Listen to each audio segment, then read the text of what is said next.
territory.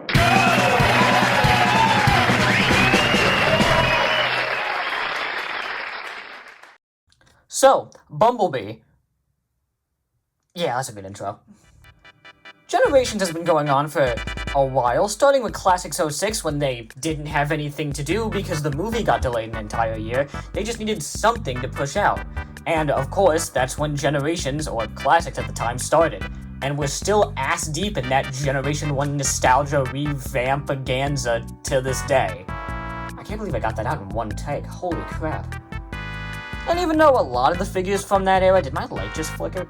And even though a lot of those figures, pretty much all of them from that era, have been outdanced by at least one or two newer versions, there is one that's always struck me as a bit of an odd one. Bumblebee, a solid deluxe class, ideally Volkswagen version of our favorite little yellow bug boy. But surprisingly, it's pretty difficult to get a good one. Outside of a few pretty great, but admittedly pretty stingy Legends figures, we really haven't nailed it. At least from my perspective. The Thrilling 31 was good, but was very specifically a War for Cybertron / Fall of Cybertron version. We never got a Siege one, the Titans Return one is aggressively mid, and SS86, oh my god. Bit of a heads up, this video is so deeply rooted in the Cliffjumper Earthrise and the SS86 Bumblebee video that it's pretty much a spiritual successor to both of those. So, I'd recommend you maybe watch both of those first, if it's not too hard. Like, we're so deeply rooted in sequel territory that I'm not sure if you're gonna completely understand everything I say in this video if you haven't seen them already. Good way to start an anniversary series, Noah. But since SS86 was deeply disappointing, and the Netflix one is based off of the Cliffjumper mold that I love so much, well, imagine my surprise when they finally re-released the Netflix Bumblebee mold in a reasonable, easy-to-find subline. The Netflix Bumblebee mold is one that has been hotly talked about and deeply debated over the years, and has been very hard to find for a lot of people, but now you can get one. More recently, Hasbro's been putting out these YouTuber apology videos of action figures where they've been re-releasing harder-to-find figures in other lines or just straight up in the same line. Earthrise, you confuse me. Now that we're 4 Bumbles deep, will this be the one that'll finally satiate my bloodlust? I don't know, let's start. This figure comes in a nice big sexy box. It's designed to look like the original G1 box, but without keeping him in the car mode so that children know this is a robot. And not like those things. I don't like those things. We have this lovely painted mural of Bumblebee that still looks good even 40 years later. The classic Transformers logo and a reminder that these are for children. And a lovely little render of the car mode to remind children that this does turn into a car. Cheeky name tag for those who don't know who this is. A little bit of dust. This was on the top shelf when I got it. A beautiful painted mural on the back, though I'm pretty sure this is the wrong one. This is year 2, right? Something about war. Don't give this to Pac-Man. Grimlock biting kickback. Officially licensed Volkswagen product? Really? And of course the bio. Function espionage. The least likely can be the most dangerous. Small, eager, and brave, Bumblebee acts as a messenger and spy. Due to his small size, he dares to go where others can't and won't. I miss bios. But enough about the box. Toy. This figure turns into an officially licensed Volkswagen Beetle. And it knows it. Like, seriously, every little detail from the single... I forgot what that's called. To the lovely little Volkswagen wheels, it's amazing! This figure was so lovingly crafted, and it's got a nice hand feel to it. Like a mouse. I know I've made that joke before. Lovely little toy accurate sticker painted license plate, I like that a lot. And separately molded bumpers on both sides that are just inserts. This is so nice. The windows are all painted black, which I know some people might not like, but... Shut up. Doesn't want to quite go in all the way, then that's fine. I do prefer this yellow over the Netflix's much orangier yellow, it's just not my vibe. Though compared to Cliffjumper, or hell, even my boy Bugabite, this does definitely feel like a cheaper, rattlier affair than the matte gloriousness of Cliffjumper, or just the nice, dense solitude of Bugabite. It honestly feels more like a multi-pack toy, which is something you don't want to be dancing when you're a $27 premium price tag toy. But that doesn't matter when it's so clearly outdancing the 86 one in almost every conceivable way. While I appreciated what the SS86 was trying to do, going for a weird middle ground between the real vehicle and the squashed-up Squishmobile of the cartoon, I much prefer the much rounder and much more well-put-together and much more less confusing sculpting on this one. The bumper isn't a painted-on glob of mess on this one. There's no weird yellow paint mismatching I have to worry about here. No scratching, I mean, that's just a me thing, but still a bonus. And also, on this one, there's no confusing sculpting that doesn't make my eye and brain explode. It just does what I wanted, and it looks like a nice, realistic Beetle toy, and if you're officially licensed, you better damn well be. Because, like, the whole fun with Transformers for me is that they're fun alien robots that turn into realistic cars, and honestly, SS86, I expect a little better from that, okay? This is the line that gave me jazz, so I don't want to hear it. Well, since this is this mold, he is legally required to come with this massive freaking bazooka that belonged to Cliffjumper and never worked for anyone else. Also, there's a pretty crazy QC issue on mine where they just painted the entire second handle on the other gun. Alright. I can scrape that off, yeah? Oh, it's literally just, like, crumbling off, like... Alright, non-issue then. Okay, cool, let's keep going. And since he comes with the same stuff as Cliffjumper, that means he can do the same preliminary stuff. So he can do this. And this, which Bumblebee never did in the show, but... who cares? Who would ever complain about extra functionality? And with that, I think we're about done on the car mode. This is a beautiful car mode. That looks awesome, and it feels dope. It has a great hand feel, and it's nice. It's a nice car. I just straight up have no complaints with this vehicle mode. In fact, I have nothing but praise. So let's quit with the teasing and go all the way in. I am cutting that.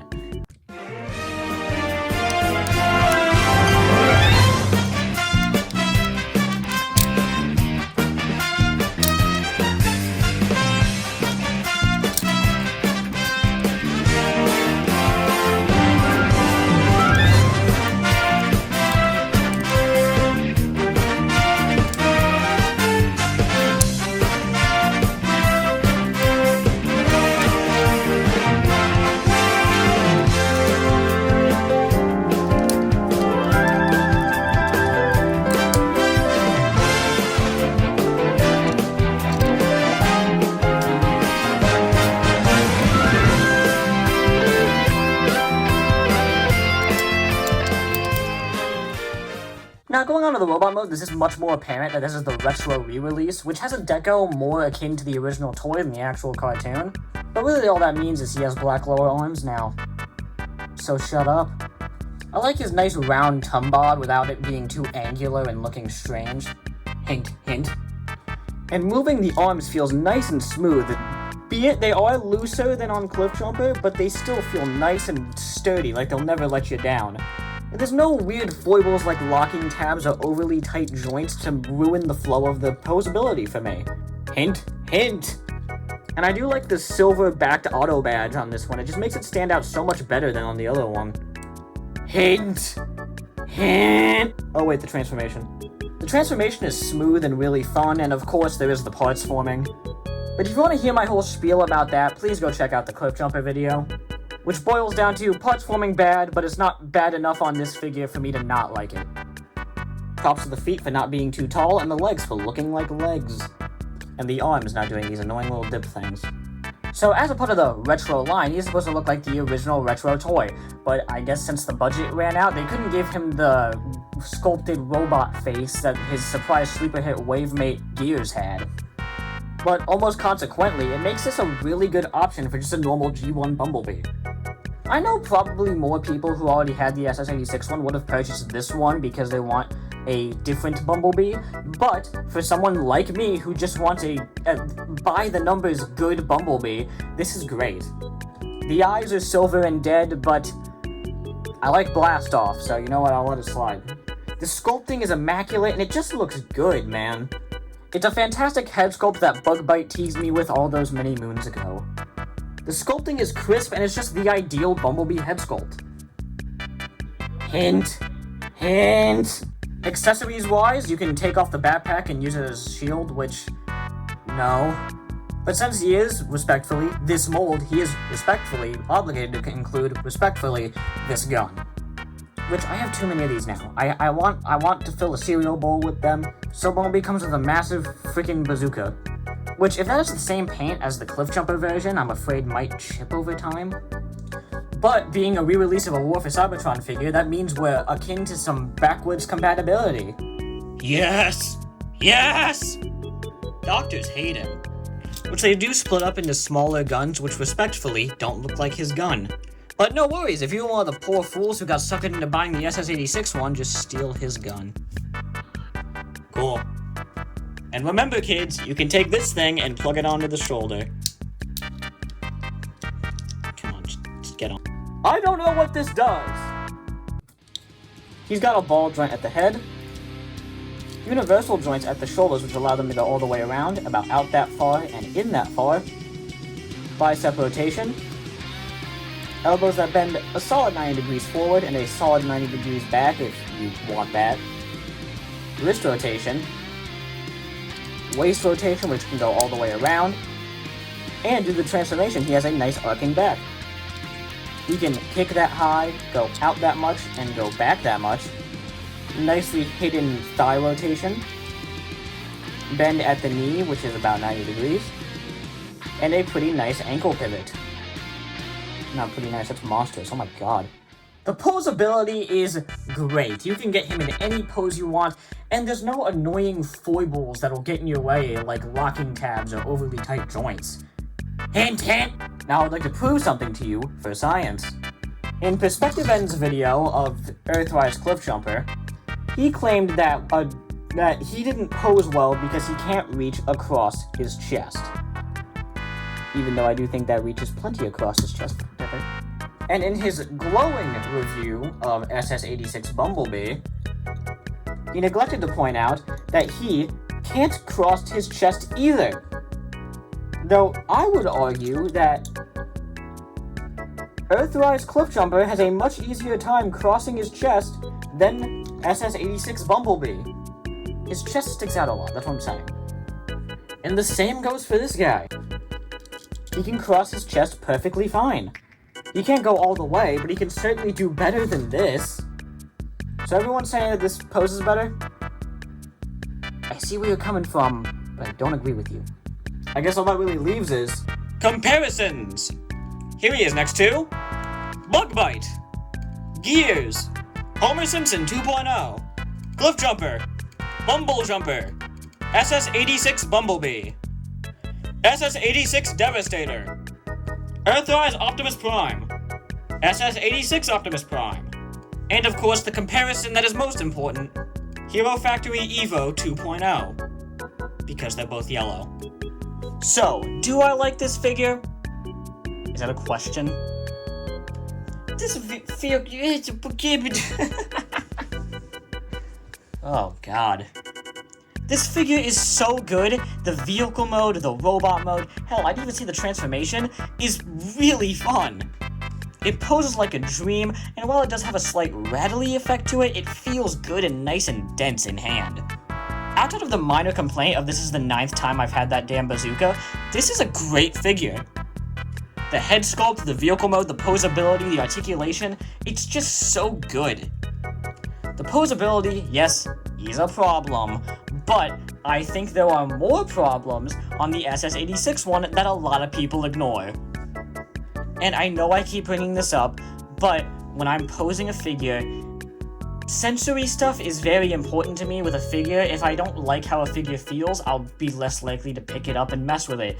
And SS-86 Bumblebee is unfortunately one of those figures. The feeling of the snapping joints in his elbows and his knees and the way too tight knees and hips, it's not fun to mess with when this guy is nice and smooth and just wants to work with you. This guy seems like a great guy. I'm gonna go get him a pub sub. To everyone who's not a Floridian, that joke makes no sense. But it's a great action figure of one of the best known characters in all of the 80s fandom. I don't know. Is this video a little bit biased? Yes. Was it slightly made out of spite? Yes. Sorry. Which, by the way, to Perspective End, who I hold a lot of respect to, if you're watching this, hi. What was I doing? This figure is good. If you can get one, I'd highly recommend it. But now I'll just talk about stuff that's going to be on the channel. My YouTube channel's 7th year anniversary is coming up. Or it already passed. I'm busy. This will be the first of the 3 videos in a trilogy that lead up to my 7th year anniversary. There'll be guest stars and other people you don't know. It'll be 3 toy reviews, so don't worry, no crazy dumb little short films or weird lore videos again, because nobody likes those. So, yeah. See you on February 7th.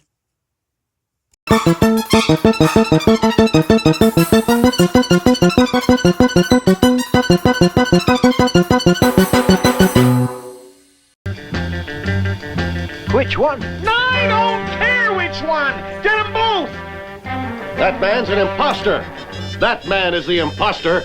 There can't be 2 Spider-Men. Let's take them both in! Hold on a second. We'll have a showdown to prove which of us is the real Spider-Man, and you can unmask the loser. That's fair enough. But no tricks. Duplicated my web power. Let's see if you've got the spider strength to go with it.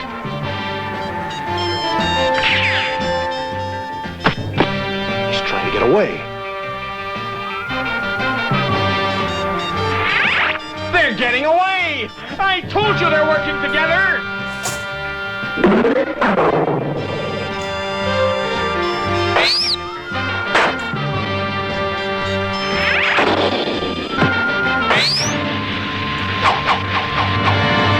What's the matter? Run out of spider powers? I'll have your badge for this. You let them get away!